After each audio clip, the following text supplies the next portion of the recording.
மட்டும் இல்லை, இந்த பயத்திலே மீதி இருக்கவனுங்கெல்லாம் ஊருட்டு ஓடிப்பாங்க. மாப்பிள்ளை எங்கள் வீட்டு மாப்பிள்ளை. எஸ், எங்கள் வீட்டு மாப்பிள்ளை 13 பேரை வந்து ஜாலியாக டேட்டிங்லாம் பண்ணிட்டு அந்த ஷோவை இப்போ வந்து வேற ஒரு பொண்ணை கல்யாணம் பண்ணியிருக்காரு. எஸ், சாயிஷா மேடம் கல்யாணம் பண்ணியிருக்காரு. அவங்களோட பேர் பார்க்கும்போதே ரொம்ப க்யூட்டாகவும் அழகாக இருந்தது.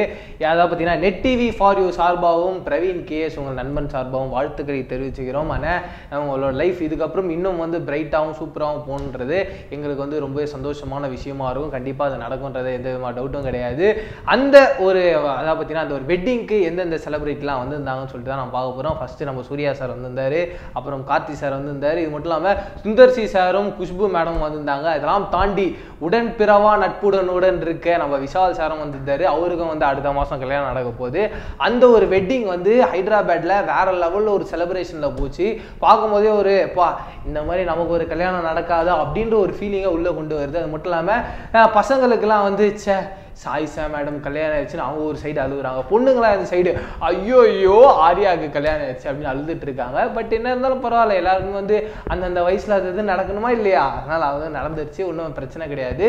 இதெல்லாம் தாண்டி அந்த ஒரு வெட்டிங் ஃபங்க்ஷனில் ஒரு சாங்குக்காக டான்ஸ் ஆடிருக்காங்க. என்ன சாங்னு பார்த்தீங்கன்னா ரவுடி பேபி, அந்த சாங்குக்காக டான்ஸ் ஆடிருக்காங்க. வேற லெவல் பர்ஃபார்மன்ஸ். சாயிஷா மேடம் சும்மாவே சொல்ல வேணாம், அங்கேயே வந்து வேற லெவலில் பர்ஃபார்மன்ஸ் காட்டிட்டாங்க. ஓவராலாக இவங்களோட கல்யாணத்தை பார்த்து எனக்கு ரொம்ப சந்தோஷமாக இருந்தது. அந்த மாதிரி நீங்களும் பார்த்து சந்தோஷப்பட்டு தெரியும். உங்களோட விசேஷம் வந்து அப்படி அள்ளி எவ்வளவு தரணுமோ அதை வந்து அளவு கடந்த ஒரு அன்பா இருந்தா எவ்வளவு தர முடியுமோ அதை கீழே இருக்க காமெண்ட் பாக்ஸ்ல எங்களோட ஷேர் பண்ணிக்கோங்க. இது மட்டும் இல்லாம அந்த வெட்டிங் போட்டோஸை நான் இன்னும் பார்க்கலப்பா, நான் நிறைய மிஸ் பண்றேன் அப்படின்னு நீங்க நினைச்சீங்கன்னா அதோட லிங்கை வந்து கீழே இருக்க டிஸ்கிரிப்ஷன் காமெண்ட் பாக்ஸ்லயும் கொடுத்துருக்கேன். அதை போய் கிளிக் பண்ணி பார்த்து அந்த போட்டோஸ் எல்லாத்தையும் பார்த்து என்ஜாய் பண்ணலாம். இதே மாதிரி சூப்பரான ஒரு அப்டேட்டோட சந்திக்கிறேன். அதே டாடா பாய், நான் பிரவீன் கேஎஸ். பாய்.